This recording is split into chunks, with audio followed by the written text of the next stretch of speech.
আসসালামু আলাইকুম রহমতুল্লাহ বরকাত। কেমন আছেন আপনারা? আশা করি আল্লাহর রহমতে আপনারা ভালো আছেন। আমি আলহামদুলিল্লাহ অনেক ভালো আছি।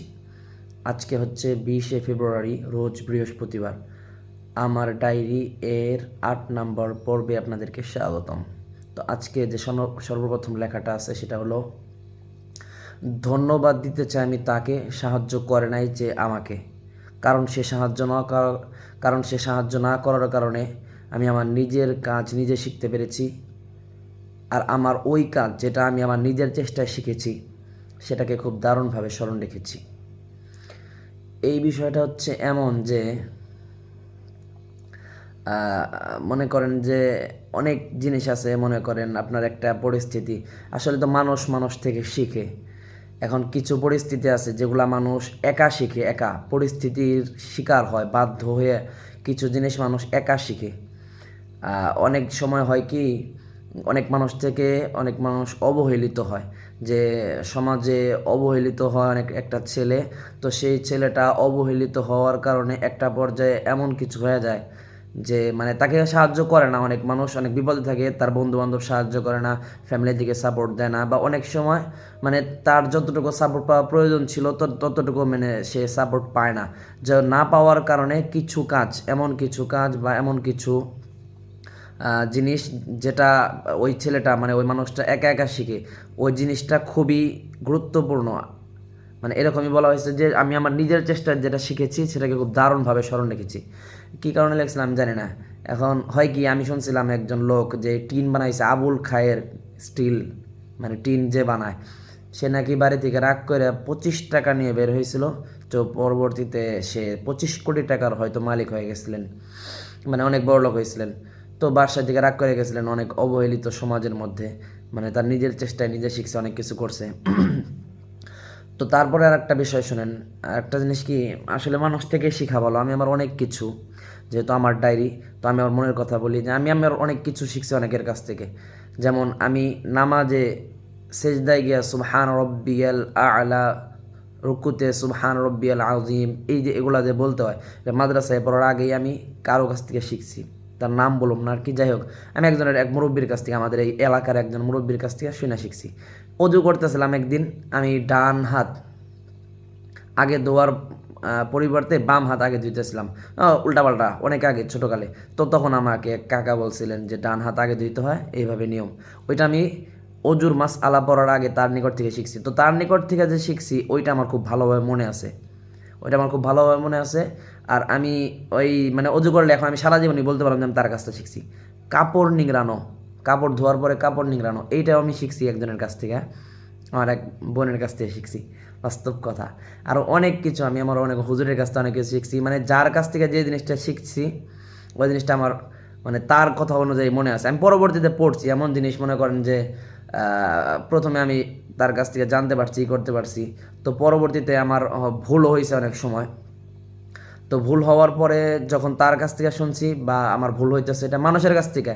আসলে আমি আর একটা জিনিস বলি, আমি আপনারা অনেক ওয়াজ টোয়াজ শুনেন, অনেক কিছু শুনেন, তো সব বক্তারা তো আপনার ভালো লাগে না। সময়ের সাথে সাথে আপনার ভালো লাগা পরিবর্তন হয়, চাহিদা পরিবর্তন হয়, এইটাই স্বাভাবিক বিষয়। একটা জিনিস কি, আপনি আপনি ভালোবাসেন, মনে মনে অনেক ভালোবাসেন মিজানুর রহমান আজহারি হুজুরকে, তারপরে আবার হঠাৎ করে একদিন আবু তহা মোহাম্মদ আদনান হুজুরের ওয়াজ শুনবেন, হঠাৎ আপনার ভালো লাগে দেব। তারপরে আলী হাসান উসামা সব হুজুর, তারপরে আছে, আমার বাস্তব কথা বলি, আমি পর্যায়ক্রমে আমার এক এক করে সব হুজুরে ভালো লাগছে। বর্তমানে আমি মানে যার ওয়াজ দেখি, এই জামশেদ মজুমদার এরকম একজন আছেন না হুজুর, জামশেদ মজুমদার হুজুর, মাই রে ভাই, মারাত্মক লাগে আমার কাছে কথা বলা। আমি বুঝতে পারি না, ভালো লাগে অনেক হুজুরে। আমি তো ছোটোকাল থেকে মন থেকে ওয়ান অ্যান্ড অনলি আমি সাইদ আহমদ হুজুরে ভালোবাসি মন থেকে, এটা বাস্তব কথা, সারা জীবনই বলুম। কিন্তু তারপরেও মানে এক একজনের এক এক কোয়ালিটি, এক এক হুজুরের এক এক ভালো লাগা, মানে এক এক মানুষের এক এক ধরনেরই থাকে না কোয়ালিটি। কোনো কারণে আমার মাঝখানে আমার তাহিরি হুজুরের এত বেশি ভালো লাগছিল, আমি তার ভিডিও দেখতাম, মানে বারবার খালি তাহিরের ভিডিও আমার আসতো। আমি তারপর আর এক হুজুর আছে ওই যে উহু হু হু মুরব্বি মুরব্বি, এই হুজুরের আমার অনেক ভালো লাগে। মানে যাই হোক, সময়ের সাথে সাথে চাহিদা পরিবর্তন হয়। তা এই এত কিছুর মধ্যেও আমি আমার নিজের হুজুরের নামটা বলি, আমাকে আমিনুল ইসলাম কাসেমি সাহেব হুজুর, মানে আমাদের মাদ্রাসার বড় হুজুর, আমার হুজুরেরও ভালো লাগে। মানে হুজুরের ওয়াজ শুনলে মনে হয় যে হুজুরের ওয়াজ বেস্ট, ওদের ভালো লাগে, আমি কই থাকি কই আলাইতেছি। যাই হোক, তারপরে শোনেন, কত সময় গেছে। ক্ষমা ওই বিষয়ে হয় যেটার জন্য ব্যাপক চেষ্টার পরে কেউ ব্যর্থ হয়, আর ওই বিষয়ে কোনো ক্ষমা নয় যেই বিষয়ে চেষ্টা না হয়ে শুধু অবহেলা হয়। এটা আমি একবার শর্টকাটে একটা জিনিস বলি, মানে আপনি ভুল করছেন, ভুলের ক্ষমা আছে, কিন্তু আপনি ইচ্ছা করে করছেন, এটার কোনো ক্ষমা নাই। ভুলের ক্ষমা আছে, কিন্তু ইচ্ছাকৃতভাবে যেটা করা হয় সেটাকে সহজে ক্ষমা করা উচিত না। এখন পরিস্থিতি কেমন আমি বোঝাই, আপনি মনে করেন একটা রাখাল রাখছেন, তো রাখালের কাছে মনে করেন যে অনেকগুলো ছাগল চড়াইতে দিয়েছেন, সে ছাগল চড়াইতে গেছে, তো যাওয়ার পরে সকাল থেকে সন্ধ্যা পর্যন্ত সেই ছাগলগুলোর তদারকি করছে, দেখশন করছে, নিগরানি করছে। সে ছাগলগুলোরে সকাল থেকে সন্ধ্যা পর্যন্ত নিগরানি করে একদম সহি সালামতে আবার বাড়িতে ফিরে আনছে সন্ধ্যার সময়। দ্যাট ইজ গুড, এটা খুব ভালো মনে করেন। কিন্তু কোনো রাখাল যদি এমন করে যে ওই যতগুলা ছাগল নিয়ে গেছে ছাগলগুলোর সাইডা দিয়ে সে ফ্রি ফায়ার খেলা শুরু করলো, এই জামানায় তো যে জামানায় ফ্রি ফায়ার ছিল সেই জামানায় রাখাল, এই জামানায় যেহেতু রাখাল নাই, এই জামানায় ফ্রি ফায়ার আছে। আর যে জামানায় মনে করেন যে রাখাল ছিল ওই জামানায় ফ্রি ফায়ার ছিল না। যাই হোক, মনে করেন যে সে একটা ঘুম দিল সবগুলা ছাগল রাইখে, রাইখে ঘুম দিল, তো পরবর্তীতে কি যা হওয়ার তাই হয়ে গেল, বাঘ এসে বা কোনো কিছুতে ছাগলগুলো খেয়ে ফেলালো। তো কী হলো, তারপরে এসে মালিকের কাছে বলতেছে যে আমার ছাগলগুলা, মানে আপনার ছাগলগুলো এইভাবে আমি হয় ভুলে ঘুমাই গেছিলাম আর এই ছাগলগুলো খেয়ে ফেলাইছে। ভুলে ঘুমাই যাওয়ার জায়গা ওটা, ওটা ভুলে ঘুমাই যাওয়ার জায়গা না। আর তার দায়িত্ব এটা ছিল না যে সে ঘুমায় যাবে ওইখানে, তার দায়িত্ব ছিল ছাগলগুলোর পাহারা দেবে। সুতরাং এটা তার কোনো ভুল না, আর এই ভুলের কোনো ক্ষমা নাই, এটা তার অবহেলা। আশা করি বুঝবার পারছেন।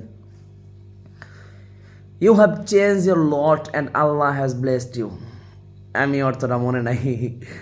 যাই হোক, তারপরে একটা জিনিস কি, বিনয়ী এবং নম্র হও তুমি এমন, নিজের কষ্ট হলেও খুশি থাকে যেন অন্যের মন। মানে অন্যকে খুশি করতে বলা হয়েছে আর কি, আমি নিজেই লিখছি অন্যকে খুশি করার। বাস্তবে এই ব্যাপারে আলোচনা আছে, আমি অন্য একদিন কমনি। মানে অন্যরে খুশি করার মধ্যে, অন্যরে দেওয়ার মধ্যে যে আনন্দ, যেই ভালো লাগা, এই ভালো লাগাটা আপনি একা একা গোপনে কৃপণভাবে পলায় পলায় খাইবেন, ওই মজাটা পাইবেন না।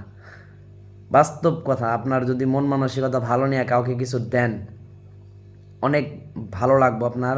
মানে দেওয়ার মধ্যে আপনার নাই, তো নাই থেকেও যদি আপনি কাউকে কিছু দেন, এই দেওয়ার মধ্যে অনেক কারো মন যদি খুশি করতে পারেন। আমি কমনি, আমার অন্য ভিডিওতে আমি এগুলো নিয়ে কমনি একটা সময় আছে। তারপরে দেখেন আমি কি, তুমি মন মানসিকতাটা এমন রাখো, নিজের সব ক্ষতি হয়ে যাওয়ার পরও যদি অন্যের উপকার হয়, তাহলে তুমি হাসি খুশি থাকো। ওই অবস্থায় তুমি সবাইকে বলবা আলহামদুলিল্লাহ, আমি ভালো আছি। চিন্তা করা যায় বিষয়টা। মানে আপনার কষ্টের কারণে যদি অন্যের মন খুশি হয়, অন্যের উপকার হয় আপনার কষ্টের দ্বারা, দ্যাট ইজ গুড, এটা খুব ভালো। এটা করবেন জনকল্যাণমূলক। এখন সবাই তো স্বার্থের মানুষ, স্বার্থের চিন্তা করে, নিজেরটা চিন্তা করে, অন্যেরটা খুব কমই চিন্তা করে।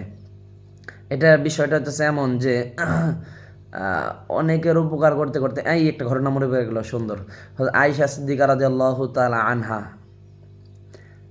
তিনি তার ওই যে মানে তার ভাগিনা হয়তো আব্দুল্লাহ ইবনে জুবাইর রাদিয়াল্লাহু তাআলা আনহু হয়তো 100 দিনার তার নিকট আনছেন। তো সেই 100 দিনার তিনি বা 70 দিনার, আমি যাই হোক আমার পরিপূর্ণ সংখ্যাটা সঠিক মনে নাই। তো যাই হোক, অনেকগুলা স্বর্ণ মুদ্রা আনছিলেন। তো সেইগুলা আয়েশা সিদ্দিকা রাদিয়াল্লাহু তাআলা আনহা সকাল থেকে সন্ধ্যা পর্যন্ত লোকদের নিকট বন্টন করে দিলেন। তো বন্টন করে দেওয়ার পর যখন ওই দিন সারাদিন তিনি রোজা ছিলেন, যেদিন বন্টন করছেন ওই দিন সারাদিন রোজা ছিলেন। তো সন্ধ্যার সময় যখন তার দাসীকে বলছেন যে আমার জন্য ইফতার নিয়ে আসো, খাবার নিয়ে আসো, তো তখন শুধুমাত্র জাইতুনের তেল ছিল, আর কি জানি মানে একদম খাবারই ছিল না, একটা রুটি ছিল হয়তো। তো তখন ওই দাসী বললেন যে আপনি সারাদিন মানুষকে দান করলেন, তো সেইখান থেকে 1 টাকা নিয়ে তো সেখান থেকে আপনি একটা রুটি কিনতে পারলেন না, মানে কিছু গোশত কিনতে পারলেন না। তো তখন আয়েশা সিদ্দিকা রাদিয়াল্লাহু তাআলা কি যেন উত্তর দিয়েছিলেন, যাই হোক স্মরণ নাই। মানে এইটা মানে চিন্তা করা যায় বিষয়টা। আরও একটা আছে, সারাদিন অনেক বেশি দান করছেন, 70,000 দিরহাম, এটা মনে পড়ছে, 70,000 দিরহাম তিনি দান করছেন সারাদিন। অথচ এমন অবস্থায় দান করছেন যে তার কাপড় তালিযুক্ত ছিল বা ছিঁড়া ছিল। চিন্তা করা যায়। আর এই জামানায় মানুষে খাটের নিচে তেল লুকায়, আর ওই জামানা কতটা পার্থক্য চিন্তা করা যায়। এই এত টাকা পয়সা থাকা সত্ত্বেও ওমর রাদিয়াল্লাহু তাআলা আনহু 12 বছর খেলাফতের দায়িত্ব পালন করছেন। তো এমতো অবস্থায়ও নিজের জন্য এরকম কিছু করেন নাই যে খুব শান শৌকতভাবে চলাফেরা করছেন। বিষয়টা হচ্ছে এমন যে তিনি টোটা ফাটা তালিযুক্ত কাপড় পরিধান করতেন। চিন্তা করা যায়, এইটা হচ্ছে তাদের খেলাফত, তাদের খলিফা, মন মানসিকতা, এমন অবস্থা। মানে যে অবস্থায় থাকুক না কেন, সুখে থাকুক আর দুঃখে থাকুক, সর্বাবস্থা আলহামদুলিল্লাহ মুখে থাকুক। মানে অন্যের উপকার করতে পারা এইটাই সবচেয়ে বড় খুশি। ও আমি চিন্তাই করি না 10টা মিনিট কত তাড়াতাড়ি হয়ে গেল গা। আচ্ছা যাই হোক, আজকের মতো ভালো থাকবেন, সুস্থ থাকবেন, আমার জন্য দোয়া রাখবেন। আসসালামু আলাইকুম রহমতুল্লাহি ওবরাকাতুহু।